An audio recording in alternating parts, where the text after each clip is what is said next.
I was 9 years old this September. My mother drove me to my aunt's house in Guelph with one duffel bag and a box of library books, told me she'd come back once things settled down, and then spent the next 23 years letting things keep not settling down.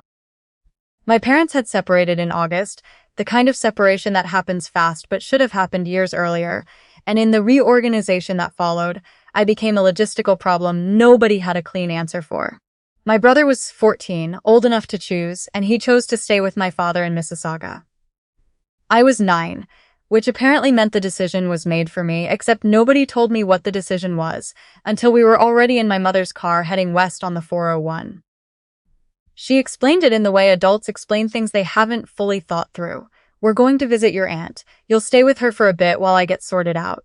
You'll like it there. She has a dog. The dog was an elderly beagle named something I've since forgotten. My aunt was a tall, measured woman with short gray-streaked hair and a kind of patient intelligence that I understood only later was rare. She met us in the driveway of the house on Wychwood Crescent and looked at me, my duffel bag, my box of books, the particular careful composure of a child who has decided that crying in front of strangers is not an option, and said, in a voice that made me feel both expected and welcome, I made up the spare room. Come see if you like it. She said nothing to my mother that I could hear. Perhaps she'd already said everything in the phone call I hadn't been part of. My mother left that same evening, after dinner. She hugged me in the kitchen and said she'd call when she got home. She did call, that night and a few nights after.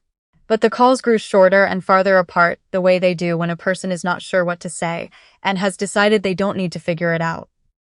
By Christmas, she was calling every few weeks. By spring, she was calling when she remembered. By the time I was 11, I had stopped thinking of the phone ringing as something that might be her. What I got instead was the house on Wychwood Crescent, the spare bedroom with the window that looked out over the backyard, and the elm tree that went extraordinary colors in October. A woman who knocked on my door every morning before school to ask what I wanted for breakfast, who came to every school concert and every parent-teacher interview, who stayed up late the night before my grade 12 provincial exams helping me drill dates until we were both laughing too hard to be useful. Butter tarts made from scratch on Friday afternoons. Old black and white films on Sunday evenings with the lights off and a bowl of popcorn between us. Neither of us feeling any need to fill the silence with conversation. She was a librarian at the Guelph Public Library for 31 years. She had been married once briefly to a man who didn't deserve her, and after that she seemed to decide she preferred her own company and didn't need convincing otherwise. She was precise and patient and opinionated in the best possible way, and she made me feel, every single day, like I was exactly where I was supposed to be. She never once made me feel like a problem that had been dropped at her door. I went to university in Guelph. Some people thought I should want to go farther, get away, and the honest answer was that I didn't want to go far from her. I got a job with the county after I graduated, rented a place downtown, had dinner at Wychwood Crescent most Sundays. The Sundays had a habit of stretching.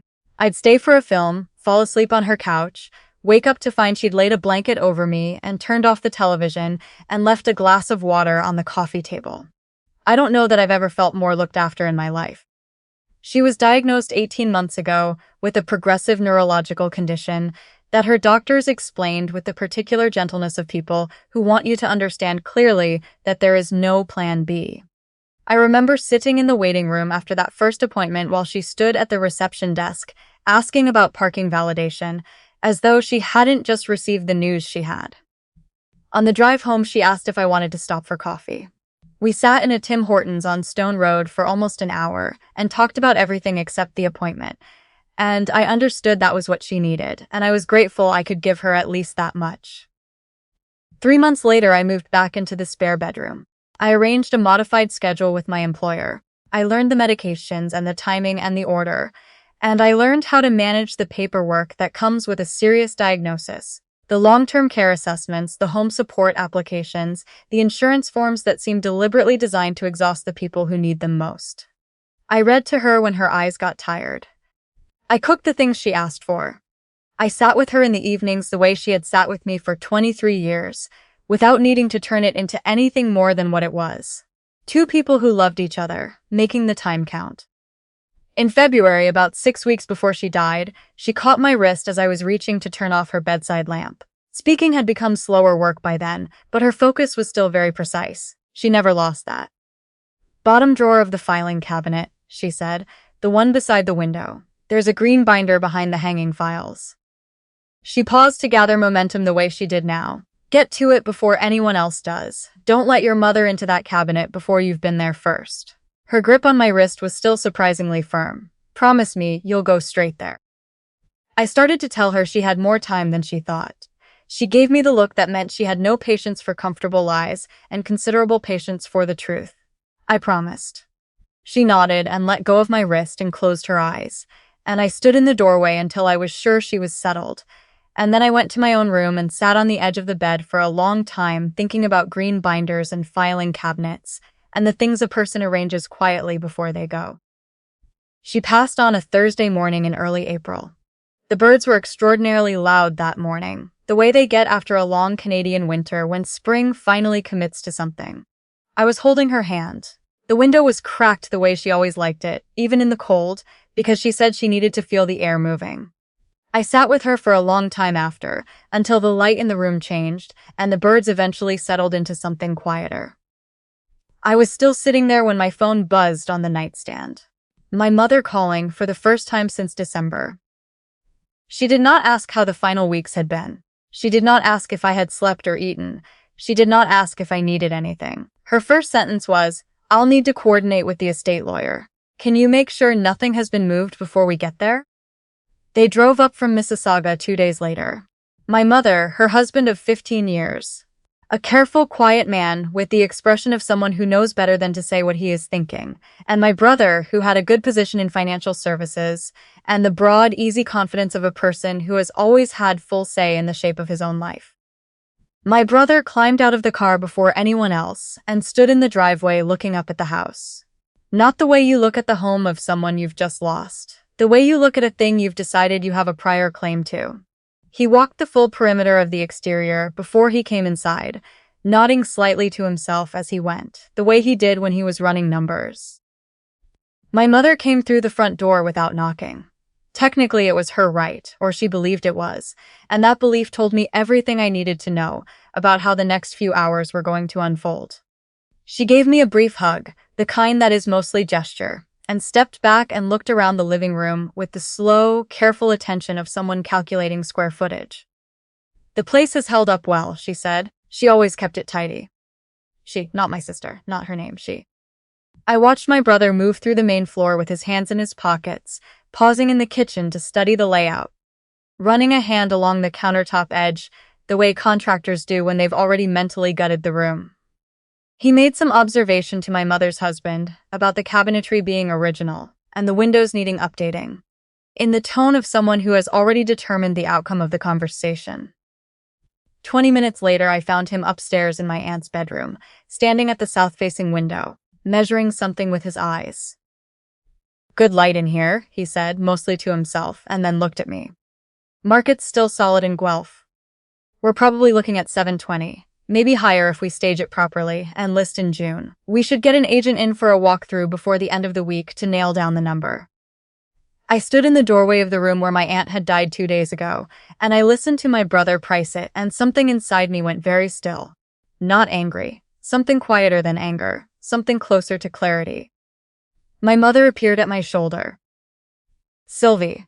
Her voice was composed, reasonable. The voice she used when she had already decided something, and wanted to present it as practical. "The most sensible arrangement is for you to find somewhere else to stay while we handle the estate.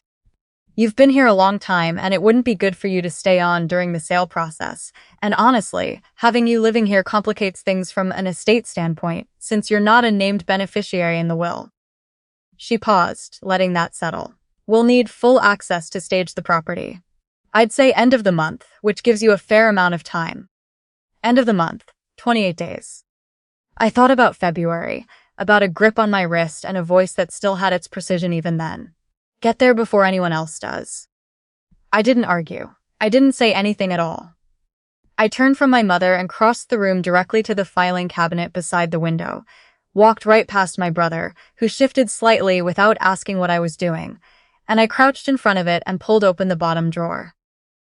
"What are you doing?" my mother said, her voice sharpening. I moved the hanging files aside, tax returns, insurance documents, property records going back years, and pressed flat against the back of the drawer, a green hardcover binder with metal rings, exactly where she said it would be. I carried it to the small desk in the corner, the one she used for crossword puzzles and correspondence, and I sat down and opened it. "Sylvie," my mother stepped forward. "What is that?" It wasn't a question. My brother had stopped moving. My mother's husband had appeared in the doorway. The room was very quiet. The first document was a letter on the letterhead of a law firm on Stone Road, dated 16 months ago. It confirmed the completion of a title transfer for the property at 22 Wychwood Crescent, Guelph, Ontario. The property had been transferred from sole ownership to joint tenancy between my aunt and me. The letter was precise about what that meant in the province of Ontario. Upon the death of one joint tenant, the property passes immediately and automatically to the surviving joint tenant by right of survivorship. It does not form part of the estate. It does not go through probate. It is not subject to the terms of any will. The house had been mine from the moment she stopped breathing. Behind the transfer letter was a will, dated 14 months ago, signed by my aunt, witnessed by two of her neighbors from across the street, and certified by a commissioner of oaths at a legal office on Gordon Street. The opening paragraph revoked all previous wills and testamentary documents clearly and without qualification. The rest of it was specific, the savings account. The RRSPs, both of them, one of which turned out to be considerably larger than I'd had any idea. The car, the furniture, the contents of the house, the china in the dining room cabinet, the same china my mother had admired openly at every family dinner for as long as I could remember. All of it to me. At the back of the binder was a handwritten letter, folded once, my name on the outside in my aunt's handwriting, slower than it used to be, chiquer at the edges, still exactly hers. My hands were not quite steady when I unfolded it. Some instinct told me it needed to be read aloud, in that room, in front of every person standing in it. In her voice, as close as I could come to it, and not just in mine. "Sylvie," the letter began, "if you're reading this, I'm gone, and I expect your mother has already begun forming opinions about the dining room furniture. I want to tell you what I remember, because it matters to me that you know I kept track. I remember the September afternoon you came through my front door with your duffel bag and your library books, and the careful composure of a child who has decided not to cry in front of strangers. I remember watching your mother drive away and thinking, I will not let this child feel like a problem. I'm not certain I always succeeded. But I tried every day. I remember the winter you stopped looking for her car on the street. I thought, there she is. There is the person she is going to become. Your mother made her choices. She made them early and she made them plainly, and I do not believe in softening that at this point in my life. She chose a version of things that did not include staying. I am not still angry about it. I am simply accurate about it. She receives nothing from me. Not the house, which has been yours on paper for over a year, and in fact for much longer than that, and not the savings, and not the rest of it. This is not punishment, it is precision. She made her accounting of what mattered, I made mine. This is the result. I want you to know that I have seen you clearly. I have always seen you. Not despite what happened to you when you were 9 years old, but because of what you chose to do with it. You stayed, Sylvie. You stayed every time staying was the harder thing to do. You made something true and good out of circumstances that would have made a lot of people bitter, and you did it without complaint. And it is the finest thing I have ever watched a person do. This house is yours. It was yours before I signed any paper. It was yours the morning you were 16 and made me scrambled eggs and orange juice when I had the flu, and sat outside my bedroom door reading aloud so I could hear your voice without having to manage being around anyone. It was yours when you drove 2 hours through a February snowstorm to sit with me in a waiting room because I was too frightened to go alone. Live in it well. Plant the garden, please. The seed packets are on the kitchen shelf and the instructions are right on them, and I have faith in you completely. Use the good china. Don't wait for a special occasion. Everything worth doing is worth doing now. I understood that rather late, but I understood it. I love you. I have loved you since the day you came through my front door carrying your library books, and I will love you past everything. Your aunt. The room held its silence. My mother made a sound that did not form itself into a word. I folded the letter carefully along its crease and set it back in the binder. Outside, through the cracked window, a bird was doing something persistent and bright with its song. My brother found his voice first.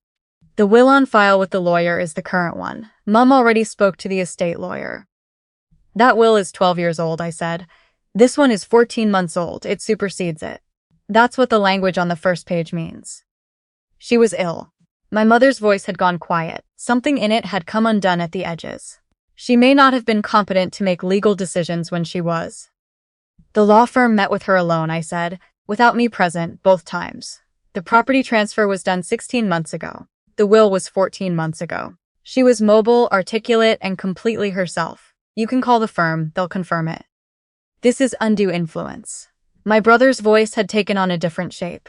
The confidence hadn't left entirely. It had hardened into something else. You were living here. You had access to her over a long period. She arranged all of this through a law firm at consultations where I was not present, I said. The witnesses on the will are the neighbors across the street. They have no interest in it. I looked at my mother. I'd like you to go now, all of you, please. My mother was standing in the middle of the room. She was looking at me with an expression I hadn't seen on her face before, something complex and unresolved, not yet decided what it wanted to be. Somewhere between anger and grief and something that might have been, if she'd let it, the beginning of shame. I looked back at her without flinching. I thought about a 9-year-old standing in a kitchen watching taillights disappear down Wychwood Crescent for the last time. I thought about what the letter said. She made her accounting of what mattered. I made mine. Please, I said again quietly, the way she would have said it, final without being loud. My brother left first. He walked past me without a word or a glance and went down the stairs, and I heard the front door open and close. My mother's husband touched her arm gently, the way you'd guide someone away from an edge they'd gotten too close to, and she let herself be guided toward the door. She stopped in the threshold. She looked back at me, her hand on the doorframe. I could see her trying to construct something, an argument, an appeal, a sentence that might undo 23 years in a single breath. Nothing arrived that fit the moment. Nothing was going to. She turned, and I heard her footsteps on the stairs, and then the front door opened and closed for the second time, and the house went quiet. I stood in my aunt's bedroom for a long time after. Her cardigan was still on the hook behind the door. Her reading glasses sat folded on the nightstand. The window was cracked exactly the way she always left it, even in April when the air still had an edge. The room smelled like cedar and the light hand cream she'd used for as long as I'd known her. Everything in it was still exactly hers. I sat down on the edge of her bed with the green binder in my lap and I let myself cry. For the first time since Thursday morning, finally properly. Not because of anything that had just happened in that room. Because she was gone. Because she had done all of this with the same patient, deliberate precision she'd used for everything in her life. Gone to a law firm, alone, twice, and arranged things so carefully that there was nothing left to unravel. And she wasn't here to see it. And I would give a great deal to hear her voice one more time. And I couldn't, and that was simply the plain, unchangeable truth of it. Later I went downstairs and put the kettle on. Her favorite mug was on the drying rack, the one with the small chip in the handle that she had refused to discard for years, because she said it still worked perfectly well, and people threw things away far too quickly. Out of that I made 2 cups. I stood there looking at the second one for a moment, and then I carried mine to the back window and looked out at the yard. Near the fence, a patch of turned earth, where she'd been talking about putting in a garden for years. The seed packets were on the kitchen shelf in the paper bag from the garden center. The kind of bag that means someone got serious about something. She'd bought them in March, during a good week, in that optimistic and methodical way she had about everything. I went and got the bag. I pulled on her gardening boots, which were 2 sizes too large for me, and I went outside. I planted the whole thing that afternoon, staying out until my knees ached, and the light had gone flat and gold the way it does in Ontario around 6 in the evening in April. I'm not a gardener, and I've never been one, but the packets had instructions, and she had arranged them with some order in mind, and I followed it as closely as I could. My mother's lawyer sent a letter 6 weeks later contesting the will on grounds of undue influence. The firm on Stone Road responded on my behalf. The joint tenancy transfer was documented, dated, and predated any stage of my aunt's illness that could reasonably be characterized as diminishing capacity. Both legal arrangements had been made in consultations where I was not present. The witnesses had no material interest in the estate. My mother's lawyer advised her the challenge had no viable path forward under Ontario law. She did not proceed. She has not contacted me since. I still live on Wychwood Crescent. The garden came up in June. Not perfectly. Not exactly as she would have done it if she'd had the time to do it herself. But it came up green and crowded and real, and I think she would have had kind things to say about the effort. I used the good china for dinner in September, a regular Thursday evening, the way she said to. I kept the cardigan on the hook and the reading glasses on the nightstand because I was not ready to move them, and then at some point I stopped thinking about being ready and simply left them where they were. Some mornings I still make 2 cups of tea without thinking. I notice when I've done it. I don't correct it.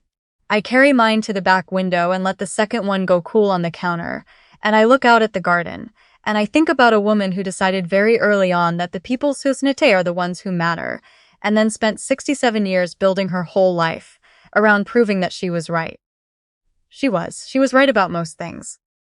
That is the particular thing about being truly seen by someone who pays close attention. They do not only see who you are, they see what you are capable of, and they make their arrangements accordingly, and they trust you, in the end, to finish what they started. I am trying to be worthy of that trust. Most days I think I am.